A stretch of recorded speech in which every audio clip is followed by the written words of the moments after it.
Hello, Viking fans, and welcome to this week's edition of Viking Talk with Coach Josh Morgan. I'm Brandon Davis, and as always, glad to have with us Warren Central head football coach Josh Morgan. Coach, good to see you. You too, Brad. Well, a new week, a new opponent, but before we dive off into that, let's go and talk about last week. A 48-6 win last Friday night in the Red Carpet Bowl over Forest Hill. The scoreboard looked great, Coach, but I know when you and the staff went and looked back at the film, there was probably some stuff you wanted to clean up. Give us your thoughts on the game. Yeah, we played. We wanted to fix some things, from the previous week, and felt like we were able to do that. In some retrospect, I think there were some pre-snap penalties and some bust as far as things that we've got to clean up and get better at. But at the end of the day, it's still week one and your first game of the year, and there were some times where the game kind of got sluggish and couldn't really get into a really good rhythm as far as the game. But overall pleased. I think we came out pretty healthy, and we were able to do what we needed to do, and able to play some young guys as well. So it was we were pleased with the night, and it was a long day, and really proud of our guys and how they got ready to play, and business-like mentality and the approach to the game. So overall came away pleased, but still some things to work on, and we've got to make those improvements and got to clean up those areas. Great night for the defense. They pitched a shutout, so with the jamboree and this 6 quarters they haven't allowed a score, but the tone was really set, Coach, I thought, by your defensive line, especially sophomore Ronnie Blossom. Young man that's really come a long way. A great job by him. What did you see? Yeah, I really, I feel good about, Ronnie and L.J. Reynolds and Julian Demby. Those guys can get home and make a quarterback's life miserable. Of course, I don't want to overlook DeMarcus Jones and Roy Qualls. Those guys, those are our senior boys up front, and they should, and we expect them to make those types of plays and getting pressure on the quarterback with having to blitz everybody all the time. And I thought they dictated a game in the passing game, and really that's really what they're made for, is really get after those passers. And I was glad to see them, and we can't block him, during practice, so we were glad to see him doing that to the other people's quarterbacks. So it was good to see that, and he's going to have a really bright future. You just hit on something I want us to expand on a second. Having the defensive lineman, and especially at the end, that can get to the quarterback without you having to blitz a linebacker, how does that help you as a defensive coordinator and help the linebackers knowing you don't have to send them every time to get home? Well, there's a reason that your edge rushers in the NFL are getting paid, are becoming some of the highest paid, players in the NFL. Is they can disrupt an offense, they can disrupt timing, and that's what's everything's predicated off of, is your quarterback in a rhythm and timing and clean pockets, and when you can get after the quarterback, and that also allows you to be safe on the back end, and so it really frees you up as a play caller. It really takes a lot of pressure off the DBs as well. So it goes back to being a team defense, and it's good to have guys like that. We're fortunate enough and been fortunate enough over the years, Taylor Smith and Lawrence Madison and those guys, and all the way back to DeMond and DeMonte Stamps, and so those guys can get after the quarterback, really free you up and allow you to play good. A great game by that youngster. He's only got a bright future ahead of him and LJ. We talked about that. So the offense, 48 points, but more importantly, you had an opportunity to play a lot of younger players. We were subbing our starters out, really started the third quarter. So discuss what you saw from the offense on Friday night. Coming out of the jamboree, we felt like, we left some points on the board. We left some big runs on the board. We were a block away from really having a really successful play. And we wanted to fix that and fix it in a hurry. And that's what it takes. And that's why, we're going to get better. We're going to nitpick in film, and we're going to evaluate. So we were glad to see us coming off the ball and going to the right places, and not letting the defense, disrupt our plays, and also encouraged our backs. Not 4 and 5 yards is great, but when we get those creases and are able to make it to the second level, we want to we want to make defenses pay. We want to be an explosive offense because it sure does make it a lot easier when you're yelling extra point instead of changing personnel. So it was good to see Debo and Trey make those big long runs early in the game and kind of allowed us to settle down. And as you mentioned, I thought EJ came in and ran the ball well. So I was glad to see the corrections being made and also our backs making really big runs and being elusive and not being denied. Yeah, 65, 68-yard touchdown runs in 2 possessions. We'll take that any day of the week, all night long. Great effort by your special teams on kickoff coverage. I want to talk about another sophomore, Aidan Greer. He recovered a couple of fumbles and really set the tone on the return game for Forest Hill. Talk about the presence he made Friday night. Well, there's in football, there's 77 spots on the field. And, you count all your special teams, and there's a place for people who will work hard and who will hustle and who play the game the right way. And we feel like Aidan can be one of those guys, along with a lot of our other young guys. And it's a great stepping stone for their career here. It's a great development process. But we want to use guys if they can do something. If they have a niche early on, we want to use them. And if it's blocking a punt, if it's speed and being a really great tackler in our cover unit. So, if there's we want to be an opportunistic team, and if it presents itself, we want to be Johnny on the spot, and we want to be prepared and coached up, and it really can swing games, especially those close ball games. So we love our special teams.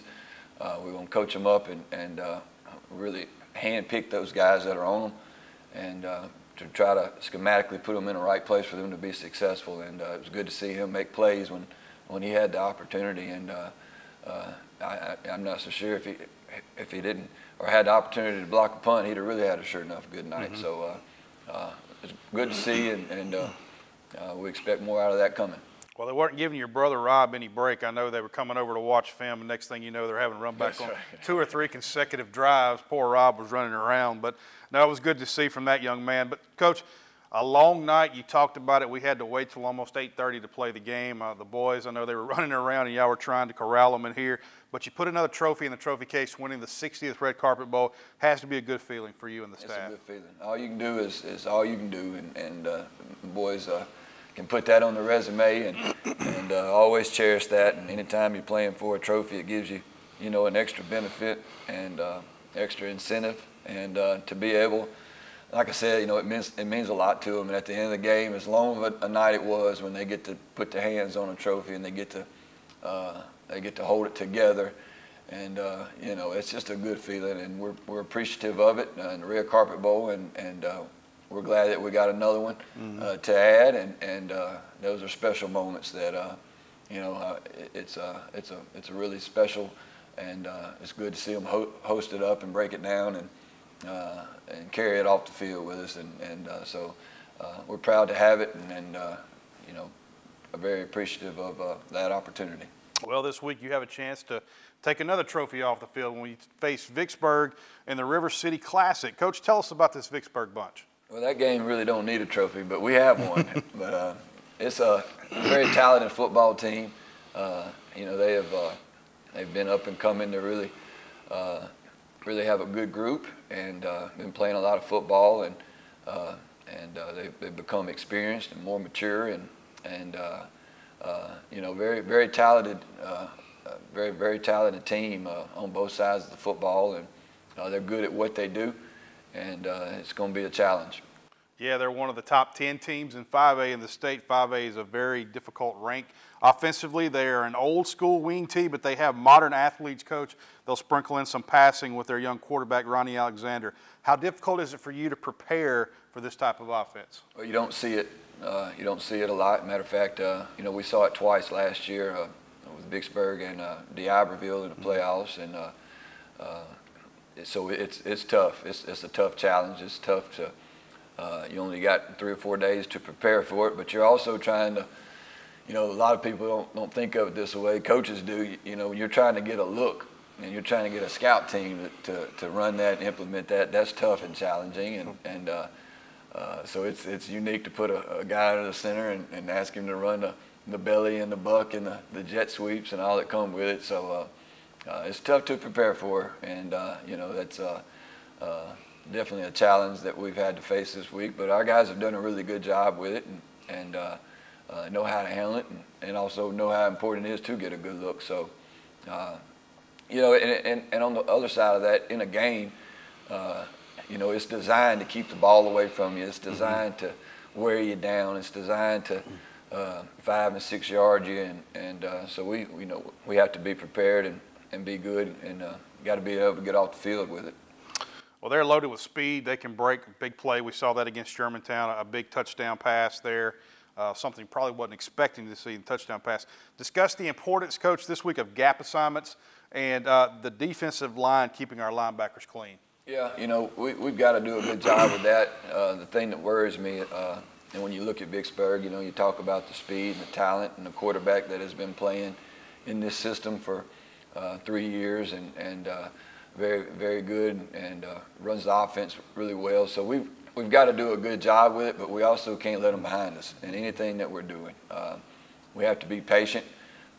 We have to be patient with it, and we have to be a disciplined football team. Everybody's got a job to do. Everybody's got an area on the field, whether it's contained or in your gaps or your reads, and so it's a challenge. It's tough, and like I said, when you have the athletes that they do, it really puts a lot of pressure on you. In the past few years, though, we've faced numerous teams that have had it. You talked about D'Iberville. Clinton had it for a year or two. Germantown's had it. You've been undefeated against it, and you've done a great well of preparing. Do you enjoy coaching against this type of offense? Well, it makes you it really makes you zero in. It really makes you get on your work. It really makes you come up with a game plan, and then it really puts a lot of pressure on you as a coach to make sure that everybody on the defensive unit, and you can't just prepare one group. You got to be prepared for something happens. So you're preparing a bunch of young men, so you got to have a great plan, but you also have to be able to just distribute your plan out, make sure your players understand in their role. So there's a lot going on, and it's been a long week, and preparing for it, and we want to have all our I's dotted and our T's crossed with it, and make sure we're doing right by our kids, and so it puts a lot of pressure on you, so you better be on point. Well, at least you haven't had a bunch of rain knocking you out of the practice field like we did last week. But defensively, they are extremely talented, have some highly touted prospects on that side of the ball. They held Germantown to 10 points and less to 150 yards. Germantown had one big play there to start the ball game. What type of threat does this Vicksburg defense pose for us offensively? Well, they're good up front. They're big and long and rangy and fast and physical up front, and they have some they like to play man covers behind it. You got some very athletic players in the back end too, so the scheme fits them well and what they're doing, but again, it comes back to really both sides of the ball. These are the types of fronts that we play in our district. I mean, these are the types of guys, and they're very good players, and this is what we're going to see in district, and this is what we see week in and week out, and this is the life that we live in, and our guys know that, and we're prepared for that moment, and we have to be good at what we do, and take a lot of pride in that, and hang close to our identity, and do what we're coached to do, and with all we got, and so that's going to be our plan, and but they, I think they got really good size on the interior, 2 really good tackles, and they're very disruptive as well. Yeah, well, they're very aggressive. That's a defense that really, you could say, they run downhill at you. They're going to come right at you. When you see an aggressive defense like this, and you look back at the offensive line obviously is going to carry you with what we want to try to do.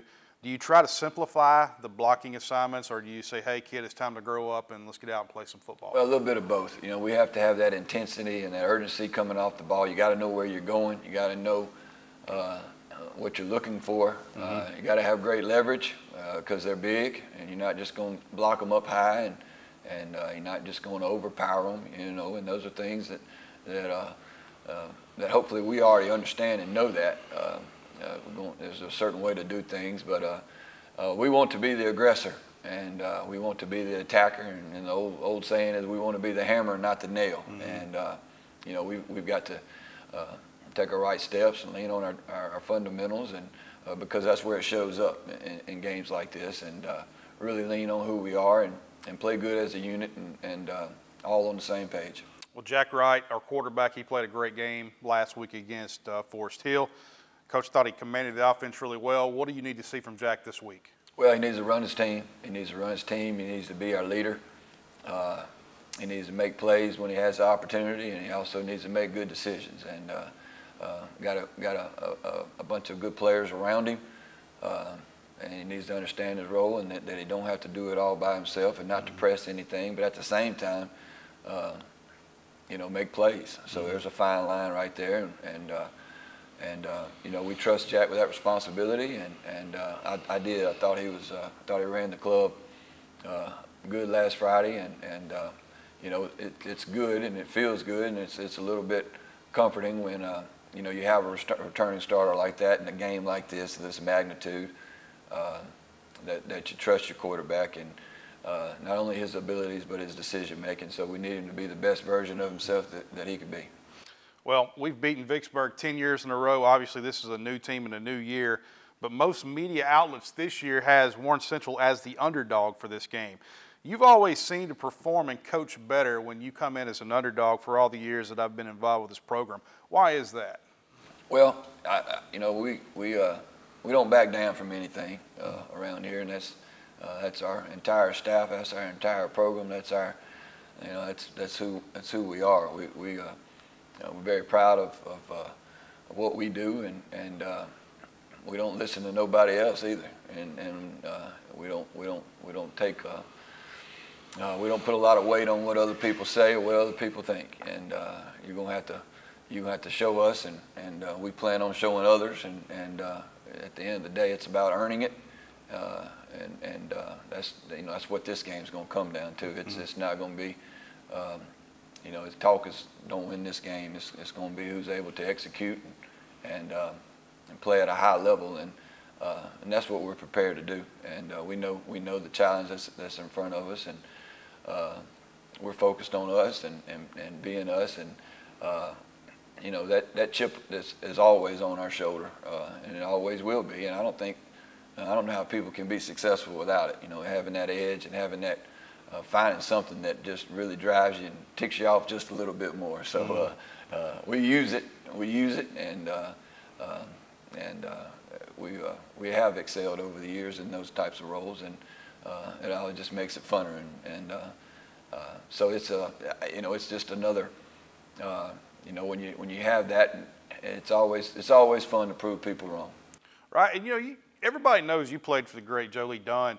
Is that something that he kind of instilled in you? Because when you were at State during your time there, you pretty much were the underdog, and you had to really pop people in the mouth and show them what you were. Is that something that Coach Dunn instilled in you as a coach as well? Well, I did. I walked on, and nobody, had to earn everything that I got. But that's not. It's not really about me. That's just my story. Right. Our coaches have the same types of story. This program has the same types of stories. I can remember our first state championship, and I was a little boy, and my dad and his coaches and those 1988 Vikings, they won a state championship against a really good Greenwood team who was just phenomenal, and nobody gave the Warren Central Vikings a chance, and I'll never forget it. After it was all said and done, my father said, you don't ever underestimate a Viking because it irritates him. And that's just kind of, we've always stuck with that, and our program is, and of course that familiarity throughout the program throughout those years. But, don't count us out, and because we're coming, and it doesn't matter what the result is, but you're going to get our best. And that's the challenge week in and week out, is make sure that we give our best shot, and that we're prepared and we play really hard, and we'll live with whatever happens. Well, as you went into this week, how has the team responded at practice, Coach? Well, we had a good 2 days of practice. I think our install day was a typical install day, but our kids know, as soon as the game was over with against Forest Hill, that what the week was coming up, and again, they're excited about it. And there's no sense of downplaying that at any, and I'm sure just like Vicksburg's excited, and that's you know, that's what you want to be excited. You need to be excited. That's what all this is about. It's about y'all, and it's about playing in this type of game where your stands are going to be packed and everybody's into the game, and that's what makes all this fun. So they're anxious and ready to go and ready to play, and have had a good week of practice. Well, what's going to be the keys to beating Vicksburg this Friday night? Well, you know, to run the football, you know, we've got to be able to run the football. That's our identity, and our backs are going to have to run really hard and fight for tough yards. We're going to have to, when we're able to make a big play, we're going to have to take advantage of that. When we're able to take a shot, we're going to have to take advantage of that. We're going to have to win our special teams. Feel like we can, you know, get an edge in that area right there. And really defensively, I think that we're going to have to limit the big play. I mean, they're going to do, and they're going to be able to do some things in there. We've got to minimize those blows and be great tacklers. You know, one thing about Vicksburg's backs are, you know, they run really hard, and they don't go down easy.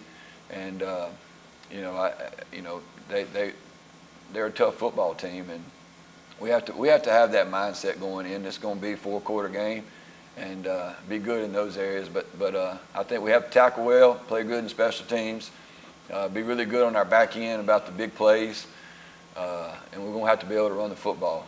And it's not going to come easy, and those things are not going to come lightly.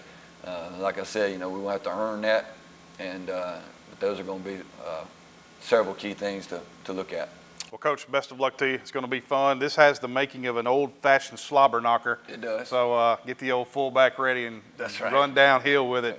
But it's going to be a great night tomorrow night, Friday night. Both bands are going to perform. We're going to have big crowds here, as you said, people we go to church with, people we shop at Kroger with. We're going to see them wearing different color shirts. But at the end of it, we're going to go back to our normal routine. But at halftime, we're going to be recognizing the 2022 Vicksburg Orange School District Athletic Hall of Famers. So hope you do come out and join us tomorrow night. If you buy tickets, buy them on GoFan. There's not going to be any ticket sales at the gate, so make sure you take care of your tickets before you get here, or you can buy them standing at the gate with your phone. But everything's going to be electronic tomorrow night as ticket sales go. Well, that's going to do it for this week's edition of the show. Next week, we will come back. We're going to talk about this game against Vicksburg, and we'll preview the Germantown game. But until then, I'm Brandon Davis. He's Josh Morgan. We'll see you next week. Rise up, Vikings.